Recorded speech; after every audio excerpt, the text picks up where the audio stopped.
Ito na po guys yung pinaka main unit ng Joson. Napaka-solid yung pagkagawa. Tapos medyo may pagka-unique yung kanyang design dito sa kanyang frame. Tapos medyo malaki din yung kanyang magnet. So makikita natin dito guys yung brand nito is Joson. So model niya is Battle Mid Buccal 12 inches. Yan. So meron din nakalagay dito guys na nominal impedance ay 8 ohms. Tapos, yung kanyang rated power ay 1000 watts yung nakalagay sa magnet. So, susukatin muna natin guys yung kanyang pinaka-magnet. So, lapad ng magnet niya guys, umaabot po siya ng 7 and 1/2 inches yung lapad ng kanyang magnet. Lapad dito guys ay nasa 3/4. Ayan, 3/4. Pagkasama na yung kanyang steel dito sa ibabaw ay umaabot siya ng 1 inch. Yung pinaka-height naman niya guys dito sa speaker around 5 inches no. Ayan guys. 5 inches. Sa kanyang frame guys, maganda, solid. Makapal yung kanyang frame guys, oh, na ginagamit, oh. Ayan, makapal, naka-dual po siya. Merong 2, 4, 6, 8, 10, 12. So, merong 12 support na ganito guys, oh. Ayan. Tapos, yung kanyang terminal ng speaker is naka-push type. So, madali lang natin ikabit yung ating speaker wire dito. Yan, tapos naka bolt po siya guys, hindi po ito malog-alog. Tapos yung kaniyang ito pigtail is maayos, maganda rin yung ginagamit guys.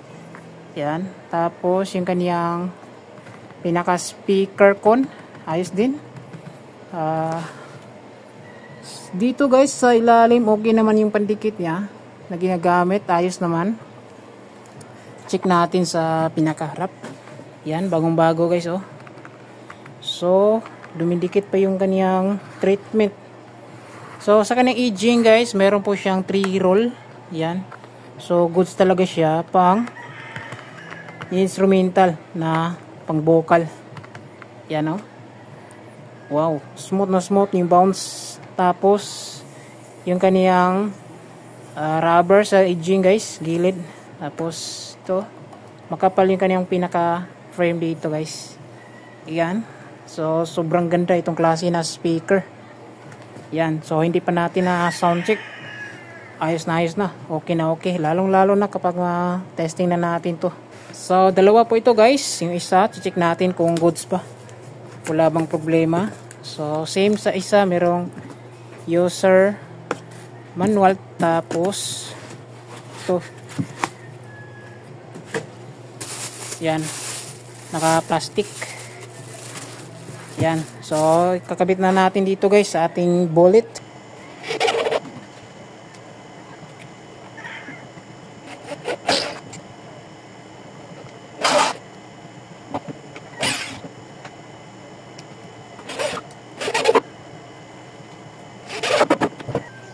So, ito guys, na plaster na natin yung isa. So, dito na portion guys, yung gamit ko dito is screw type. Dito is wood thick screw kasi makabarina tayo dito. Pero dito guys, ginamitan ko lang ng mano-mano. Yan. So 5 lang na screw na ginamit ko dito guys. So pang mid lang naman to, hindi to magalaw. Tapos ito yung gamit ko na screw mataas. Yan. Kakabit muna natin yung wire. Bali yung tweeter plug ko dito guys ay 300 watts lang po yan. Tapos separated yung output. Ito, tweeter po ito. Ito is yung ating bagong Joson na speaker. Sinipirit ko guys para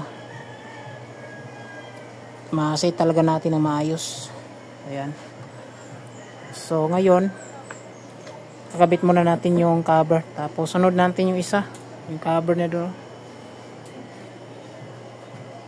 Kunin ko muna guys yung cover. Yan. So, ito na yung cover niya. Yan. So, lagyan na natin ng screw.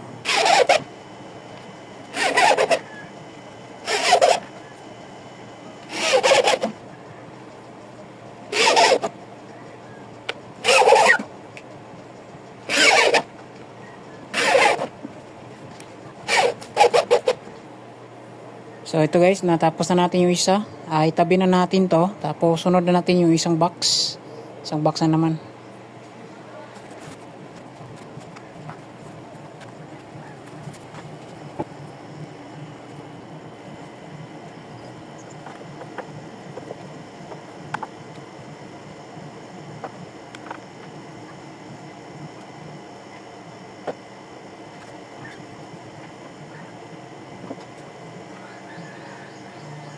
So ito guys, nagamit na natin yung pangalawa natin na Joson, no.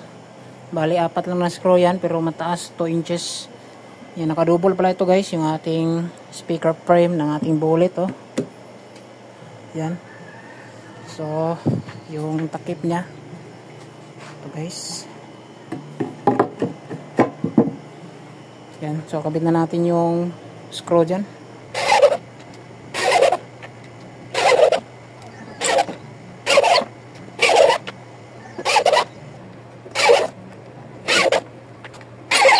So ito na po guys, nakabit na natin. Yan, so dahil maaga pa, meron pang oras, titesting natin guys. Ayan. So siset up muna natin tayo dito ng mga amplifier. So ito guys, naka-set up na tayo dyan. So ito, meron na tayong na-set up dito guys na mga processors. Ayan, tapos mixer natin. Ayan. So gamit natin sa dalawang Joson mid vocal ngayon guys ay ito, Joson Earth 1.5 power amplifier. Ito yung channel 1 and channel 2. Tapos yung Joson Jupiter Max natin guys, yung dalawang tweeter. Yan. Tapos gumagamit tayo ng mixer ngayon, Joson Hook 8 mixer. Yan. Tapos gumagamit tayo ng Joson na 234XS crossover. Sa channel 1 is yung mid, sa channel 2 is yung high. Yan. Sa equalizer naman natin guys, Joson EQ series 3102 Pro 31 band. So channel 1 is yung mid, channel 2 is high. Tapos Joson maximizer, channel 1 is mid, channel 2 is high. So wala muna tayong sub ngayon guys, kasi kulang tayo ng gadget, kasi separated na yung sub natin dito. Kasi pag meron na tayong sub guys, ito na yung gagamitin natin, DBX na 223XS. Tapos dagdag pa tayo ng isang equalizer. Yan. So ito, mid-high lang po ito guys, no? Set, sound check. So baka sa susunod papakita natin yung connection dito. Sa ngayon, direct na tayo sound check. Pakinggan natin yung tunog ng Joson mid vocal 12 inches mga guys.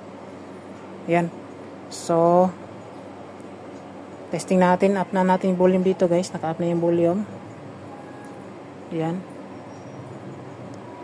So ito yung channel 1, yung mid natin. Ito Joson mid vocal.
Dalawang mid vocal pa lang guys.